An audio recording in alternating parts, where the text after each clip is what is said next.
بسم اللہ الرحمن الرحیم. تاشقند اردو کے ساتھ میں ہوں شبیر احمد یوسفزئی. ناظرین کرام، فاروق عادل صاحب اس وقت ہمارے ساتھ موجود ہیں. سینئر صحافی اور تجزیہ کار ہیں اور اس کے ساتھ ساتھ مصنف بھی ہیں. انہوں نے حال ہی میں ایک کتاب لکھی ہے جن کی تقریب رونمائی بھی ہو چکی ہیں، اور اس کتاب کا نام ہے دیکھا جنہیں پلٹ کے. یہ شخصی خاکے ہیں اور اس میں پاکستان کی سیاسی اور علمی تاریخ سے وابستہ کئی اہم شخصیات کا ذکر ہے جن کے ساتھ ان کی ملاقاتیں ہوئی ہیں، جنہیں وہ پرسنلی جانتے تھے اور ان کے ساتھ ان کے روابط رہیں. تو اس کتاب کے اوپر اور انہی شخصیات کے حوالے سے ان سے بات کریں گے. فاروق عادل صاحب، بہت شکریہ، آپ نے ٹائم دیا. شکریہ. پہلے کتاب کا مختصر آپ تعارف کرا دیں کہ اس کتاب کے اندر کیا چیزیں بنیادی طور پر شامل ہیں. بہت شکریہ تاشقند اردو کا بھی، آپ کا بھی، اور برادرم حسان کا بھی. آپ لوگوں کا خوبصورت ادارہ ہے جس میں مجھے آ کے بہت خوشی ہوئی. یہ جس کتاب کا آپ ذکر کر رہے ہیں یہ شخصی خاکوں پر مشتمل کتاب ہے.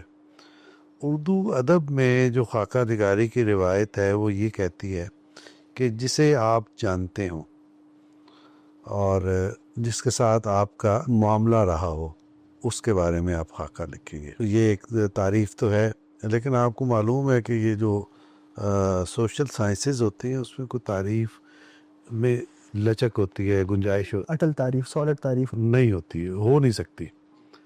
مثلا اگر میرے ملک میں ایک سیاسی رہنما ہے، کوئی عالم دین ہے، کوئی حکمران ہے، تو اس سے میرا معاملہ تو رہا ہے، اور بطور ایک ذمہ دار شہری کے یا ایک حساس ادیب کے یا ایک صحافی کے طور پر اس کے میں نے روز و شب کو جانچنے کی کوشش تو کی ہے، اور بطور صحافی آپ کے پاس اس کے بارے میں زیادہ معلومات ہوتی. ایک بات.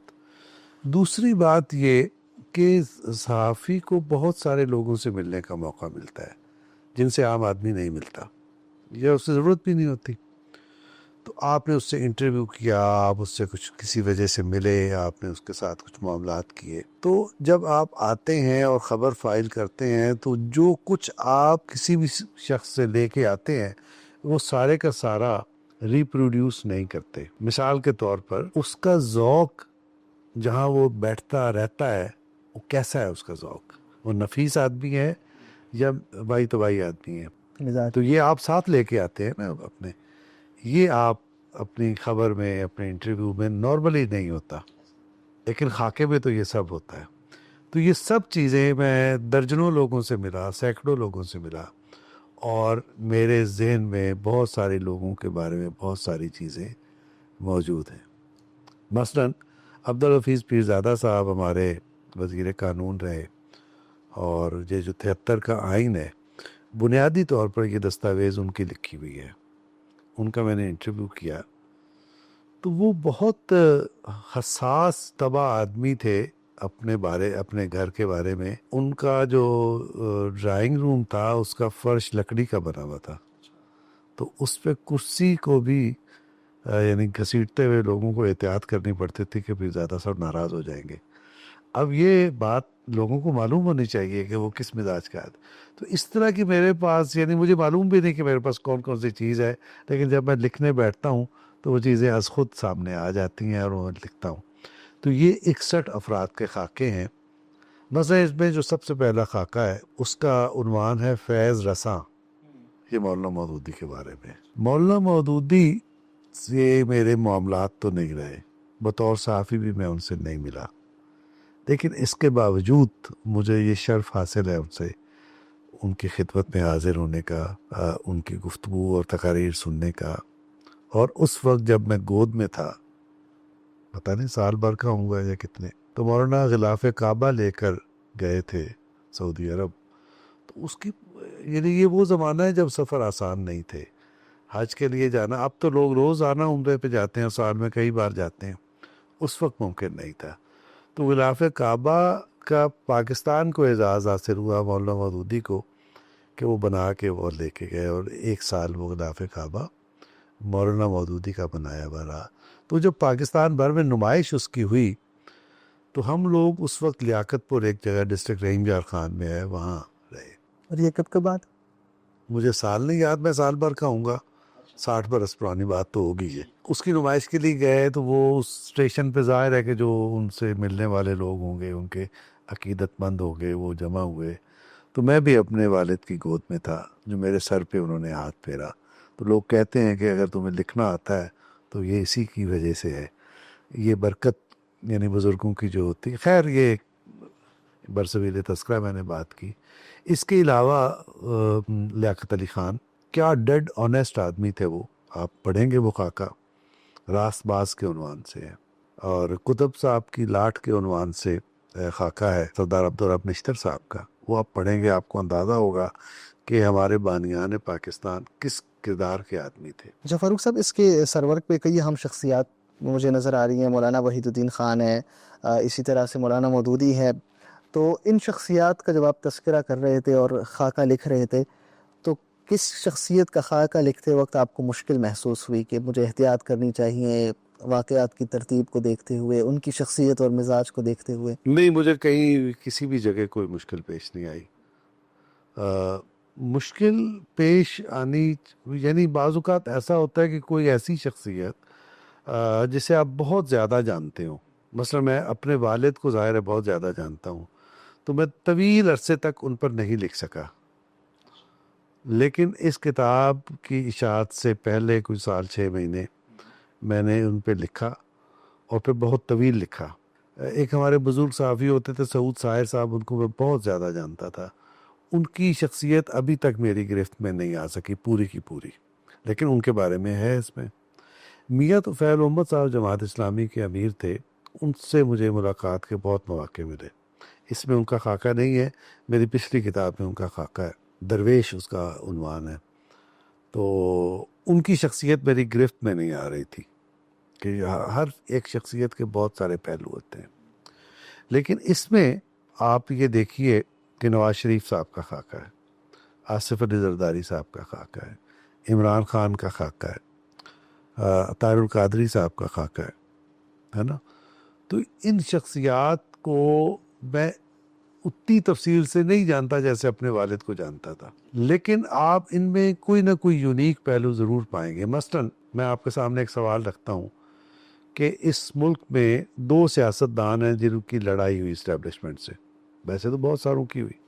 ایک ذوالفقار علی بھٹو جو دنیا سے چلے گئے اس لڑائی کے دوران, اور دوسرے نواز شریف جو ابھی تک موجود ہیں. اب آج نواز شریف کو یہ کہا جاتا ہے کہ وہ مفاہمت کر کے غائب ہو جاتا ہے, بیچ میں سے نکل جاتا ہے. لیکن اس کا ایک دوسرا پہلو بھی ہے جس پر توجہ نہیں ہے ہماری. یہ جو لڑائی ہے اسٹیبلشمنٹ کے ساتھ, یہ کیا کہتی ہے؟ وہ یہ کہتی ہے کہ آپ کو سویلین سپریمیسی چاہیے. تو اس کا مطلب یہ ہے کہ یہ طویل لڑائی ہے, پیچیدہ لڑائی ہے. یہ آسان ہے کہ آپ موت کو گلے لگائیں اور دنیا سے چلے جائیں, لیکن زندہ رہ کر لڑائی کے اندر 30-40 برس رہ کر مسلسل لڑتے رہنا اور مسلسل آزمائش کا شکار رہنا, یہ مشکل کام ہے, مرنے سے زیادہ مشکل کام ہے. تو یہ خان کی لڑائی کو آپ نہیں سمجھتے؟ عمران خان تو خود اسٹیبلشمنٹ کا آدمی آج بھی اس انداز میں ہے کہ وہ کہتا ہے کہ اسٹیبلشمنٹ آج بھی مجھے گود لے کے اقتدار میں لے آئے. تو عمران خان تو کسی جگہ پر یعنی ایک اصول پرست سیاستدان کے طور پہ جو ڈیموکریسی اور آئین کی حکمرانی پہ یقین رکھتا وہ کہیں بھی فعال نہیں کرتے. مثلا میں آپ کو بتاتا ہوں, میں نے ان کا انٹرویو کیا اور میں نے ان سے پوچھا یہ واقعہ اس میں ہے. میں نے ان سے یہ پوچھا کہ 2013 کی بات ہے, الیکشن سے پہلے وہ جب اپنا مینیفیسٹو لانچ کیا انہوں نے, اس موقع پر انہوں نے ایک بہت سینئر صحافیوں سے گفتگو بھی کی اور مجھے انٹرویو بھی دیا. تو میں نے ان سے کہا کہ اگر آپ اقتدار میں آ جائیں تو مجھے یہ بتائیں کہ جو آئین شکنی کی ہے جنرل پرویز مشرف نے, اس کے بارے میں آپ کی پالیسی کیا ہوگی. آپ کو پتہ ہے کہ جب مارشل لاء کے بعد ایک جمہوری حکومت بنتی ہے تو اس کے سامنے سب سے پہلا چیلنج یہ ہوتا ہے کہ جو غیر جمہوری دور میں جو آئین شکنی ہوئی ہے اس کو آپ کس کھاتے میں ڈالیں گے, اس کو ویلیڈیٹ کریں گے یا ریجیکٹ کریں گے. یہ پہلا سوال ہوتا ہے کسی بھی منتخب حکومت کے سامنے, یا پھر وہ آئین میں ترمیم ہوتی ہے یا پھر نہیں ہوتی. تو یہ پہلی بار ہے کہ اب جب مشرف کے بعد گورنمنٹ بنی یہ پیپلز پارٹی اور مسلم لیگ کی مل کے, تو اس موقع پر ویلیڈیٹ نہیں ہوئی, ورنہ اس سے پہلے ہمیشہ ویلیڈیٹ ہوتے. تو میں نے ان سے سوال نہیں, جب یہ 13 میں نواز شریف آئے تو انہوں نے اس کو ویلیڈیٹ نہیں کیا. اس سے پہلے ہو گئی تھی وہ جو پہلی جو آئین شکنی تھی وہ ویلیڈیٹ ہو گئی تھی. وہ یعنی MMA اور کیو لیگ نے مل کے کر دی تھی. تو وہ مجھے عمران خان جواب دیتے ہیں, اس پہ موجود ہے اور ویسے بھی وہ چھپ چکا ہے, کہ یہ مسئلہ تو نواز شریف کا ہے, یہ مسئلہ تو میرا ہے ہی نہیں. تو جس آدمی کو آئین اور سیاست کی اتنی بھی فہم نہ ہو تو میں تو اس کو کوئی اصول پسند سیاستدان نہیں سمجھتا. آپ جب اسے پڑھیں گے تو آپ کے سامنے سیاستدانوں کے عمران خان سمیت بہت سارے نئے رخ آئیں گے. آپ کہیں گے اچھا یہ بھی ان کی شخصیت کا پہلو ہے. آپ لطف لیں گے, انجوائے کریں گے اور حیرت بھی کریں گے. جس میں نوابزادہ نصر اللہ خان صاحب نظر آ رہے ہیں, ان سے ملاقات کا کیا احوال رہا؟ ان سے بہت ملاقاتیں نہیں, یعنی وہ اب بہت ینگ تھے, آپ کی ایج کے تھے جب ان سے ملا کرتے تھے. وہ بہت کائنڈ آدمی تھے. ایک بار میں کراچی میں ہوتا تھا, کراچی میں ایک بار آئے تو ایک شادی کی تقریب میں ہماری ان سے ملاقات ہوئی, جس میں اہتمام یہ تھا کہ نوابزادہ صاحب سے کوئی سیاسی بات نہ ہو. اچھا. تو ایسے ہی میں کھسکتا ان کے سامنے قالین پہ جا کے بیٹھ گیا.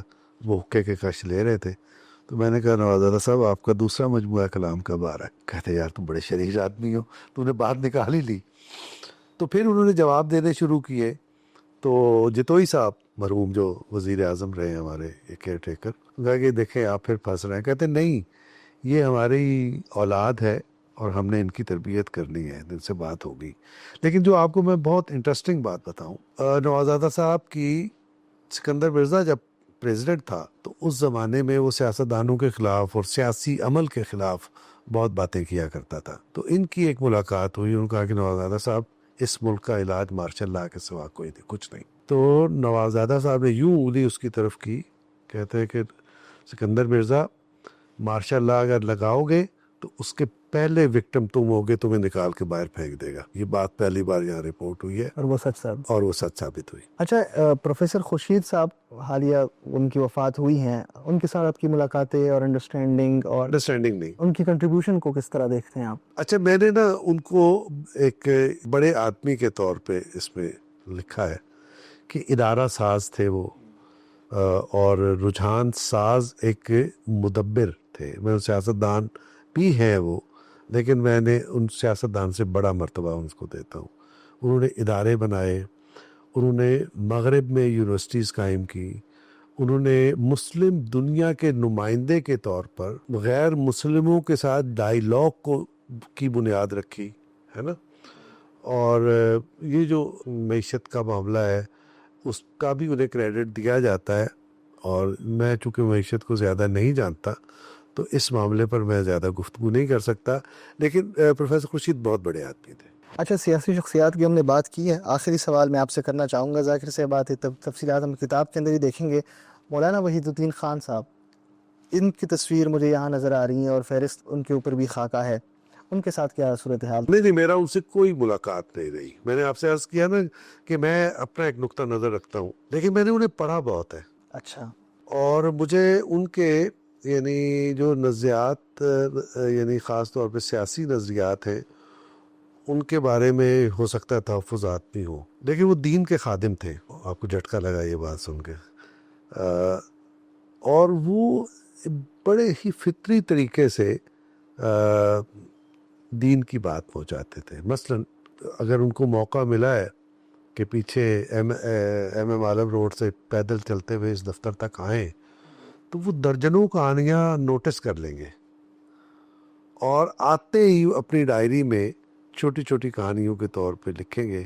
مثلا یہ کہ میں چلتا ہوا آ رہا تھا تو میرے بائیں جانب ایک مانگنے والا بیٹھا ہوا تھا, اور اس کی کپڑے ایسے تھے, اس کے بیٹھنے کا انداز ایسا تھا, لیکن وہ بڑا غیرت والا آدمی تھا. اگر اس کو کوئی اس طرح سے وہ کچھ کرتا تو وہ خیرات بھی قبول نہیں کرتا تھا, اس کا ایک اصول تھا.